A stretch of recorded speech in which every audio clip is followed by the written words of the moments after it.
If you're under 30 and voting Republican, congratulations. You are now considered an endangered species.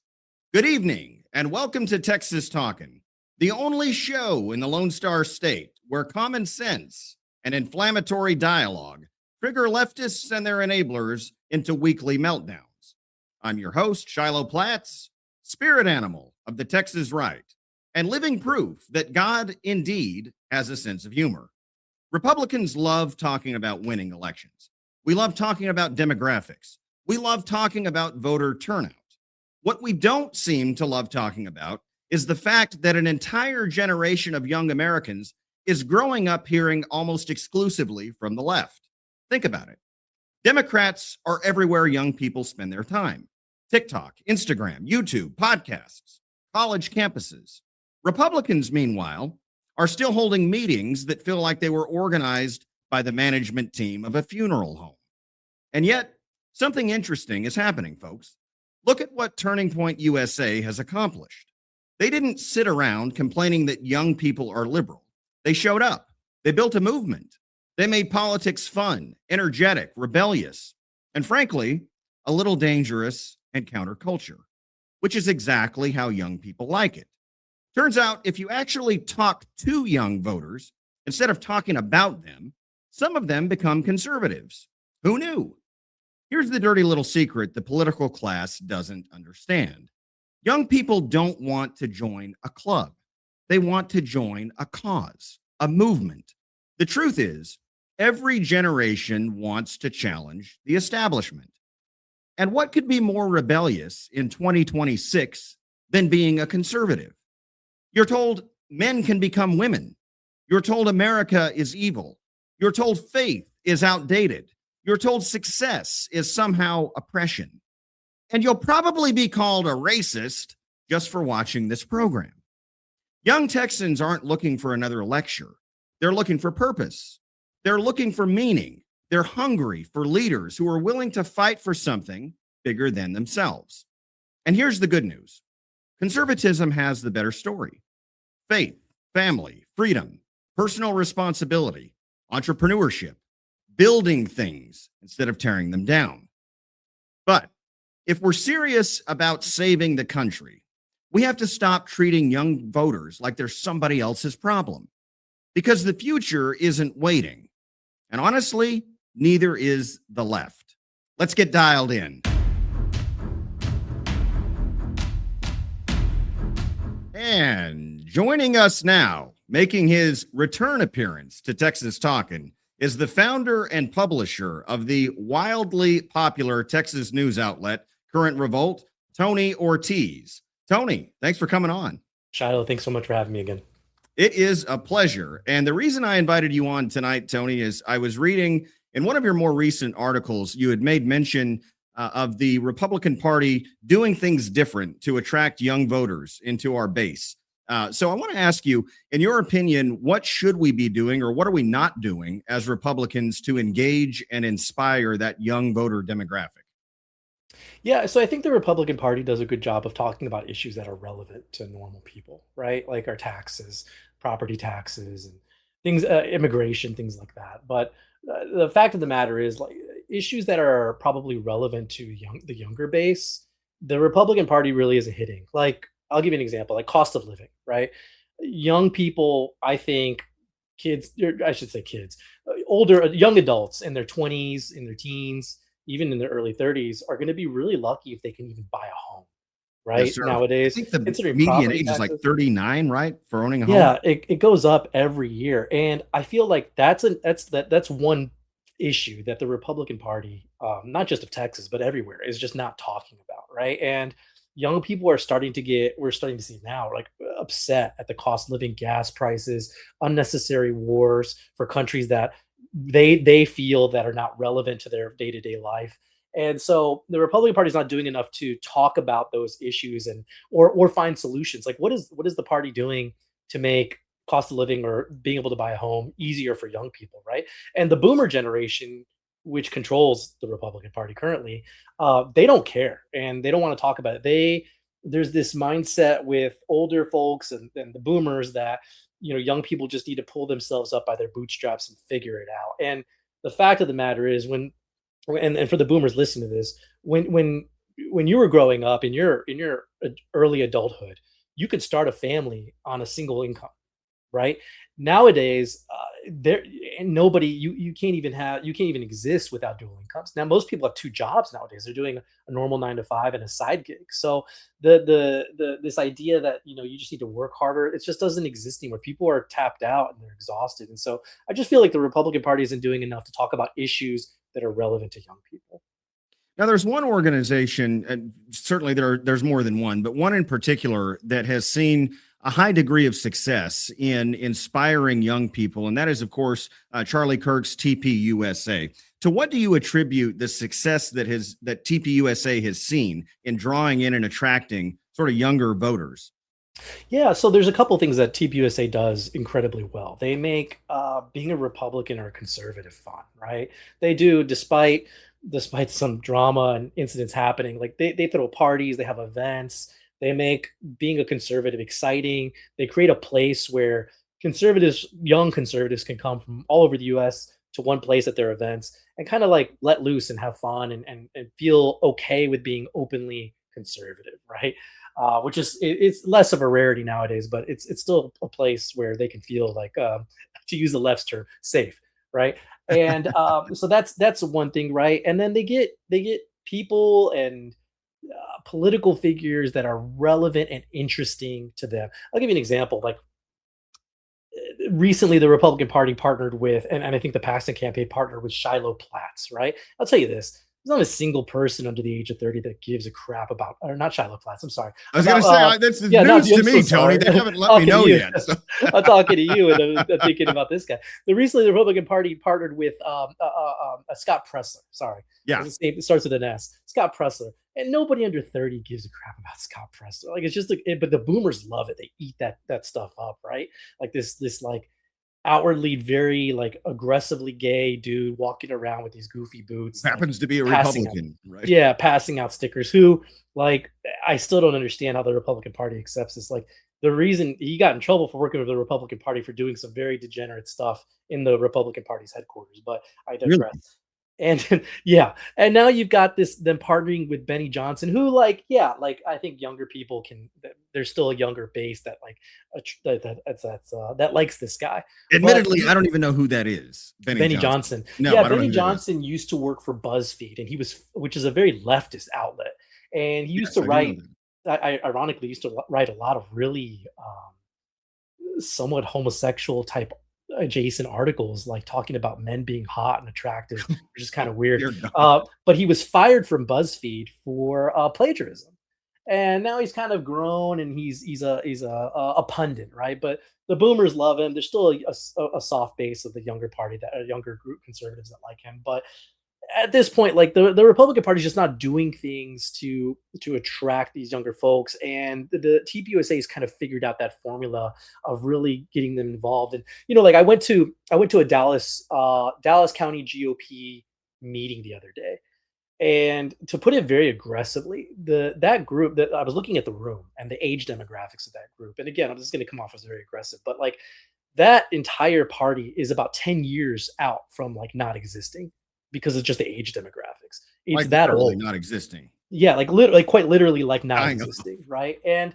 nobody's doing anything to bring or try to attract younger people to come to these events because there's so much infighting and Yes. drama and gossip over BS, as somebody who deals out the gossip. And younger people just don't care about this stuff. Do you think that also part of TPUSA's success could be attributed to the fact that it's a cause, it's a movement? And this is sort of just a gut feeling, but I have a feeling that younger people gravitate more to movements and causes, something that has purpose and meaning, rather than, to your point, committee meetings, and whether we're going to adjourn on time or not, and all this procedural stuff that we seem to, as Republicans, get very enmeshed with.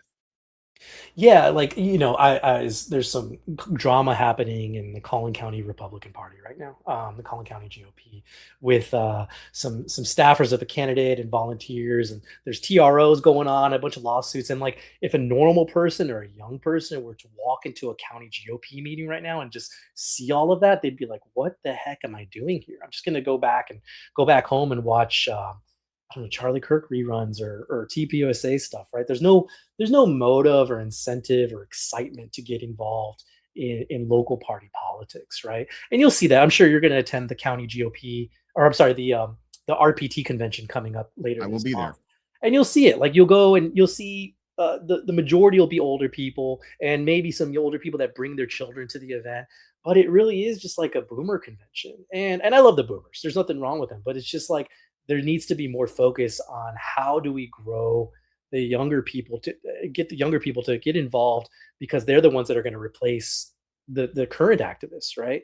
And I think the Republican Party is not really focusing on that. Quite literally, the future Yeah. of the Republican Party rests with the younger generations. I assume you're also going to be at the state convention in Houston. Yeah, we'll be there. We go every year, and yeah, it's important to be there. I think as somebody who covers Republican Party politics, and I'm a conservative myself. Always vote Republican, and always have. So I think that convention is important for people that are involved in the party. And speaking of voting, I hadn't planned on asking this question, but it just came up organically. One of the subjects that you focused on over the years now that I've been paying attention to what you put out is the fact that so many, especially younger people who get involved with the party, run for office, become candidates, they don't even vote in elections. I mean, you point that out on a consistent basis. They don't even vote. Yeah, you see it so much, right? Like, one of the first things I do when I see a new candidate come out and announce and plan to run is just to look into their background and specifically their voting history. And you see that so much where these people they decide they just want to run, and either they have a Democrat voting history, which is always really interesting. We had a couple of those here in Dallas, or they've never voted before, right? Or they haven't voted in primaries. A good example of this was what's his name that ran for governor, Doc P. Chambers, right? Doc. Here Yeah, was a guy who's, I think it is like late 50s, early 60s, who's running for governor of Texas, and he's only voted once, that's like in the insane. and people, you know, both parties are hypocritical in this sense, but as somebody who covers conservative politics a lot, it's really depressing to see that how much people were bending over backwards and doing these Olympic level mental gymnastics to offer excuses for his lack of voting. And it shows. Like, the guy got what, like 7%, 8%. No, I'm sorry. I think he got like 10 or 11%. He actually did quite well considering. But he never stood a chance. And I No. think that you do have to have at least some work to show as your activism, or at least your voting history in the Republican Party, before you run for something that a position that big.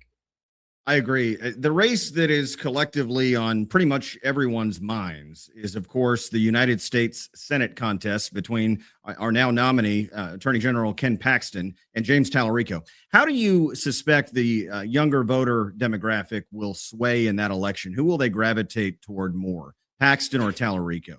Yeah, I think young conservatives or young Republicans, even moderate ones, even young moderate ones, are going to gravitate towards Ken Paxton. That's obvious. He's a phenomenal attorney general. If you're a conservative, like, Ken Paxton's your guy. He does, and as a conservative myself, I also believe that. Like, he's a phenomenal, excellent attorney general. And I think that the younger generation is going to appeal to that. The issue is really getting the young people to go vote, right? Young conservatives to actually go vote, because as it is, like, the younger vote really isn't as big as like the millennial Gen X boomer vote as it is currently, right? And then, of course, like, as always, like, the younger, more leftist leaning young people are going to vote for James Tallarico. That's No and matter you'll see what. more of that. More young people are naturally liberal, so they are going to go vote more for House Representative Tallarico. So, my next question may spill into what you just mentioned about younger people kind of naturally being more liberal. How do you think we as Republicans can ensure that we're influencing these young voters in the right ways to be on our side of the culture war? Because, and again, I don't have any data to validate this, but I suspect that many of the reasons why younger people tend to more naturally be liberal is on the culture issues or Yeah, because of culture. the culture issues. Yeah, culture issues, right? And I think again, like I think cost of living issues are becoming a big thing, right? I mean, young people are making less and less every year, and I think a lot of young people are getting involved in the tech industry. And you look at what, and a lot of people blame Greg Abbott for this, and he does have, I think, some responsibility in this. But like the H-1B issue is huge.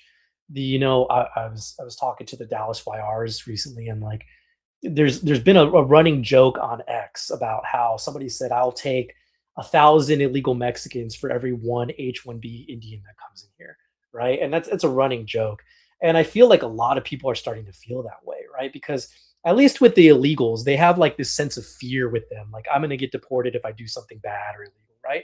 But the people that are here on H-1B visas, they're here legally, and they're taking American jobs for American citizens, and they're working at half the rate, and they're out there like openly bragging about this. They have no fear because they're here legally.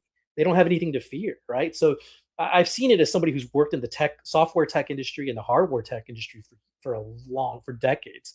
And you'll see a lot of the last software company before, you'll see them that like you'll see entire like software groups completely laid off and replaced with H-1B, and the quality of the product gets worse. But the CEOs, the upper level execs, they don't care because they're getting Cheaper. in some cases the exact same amount of output, not the same quality, but the exact same amount of output for half the cost.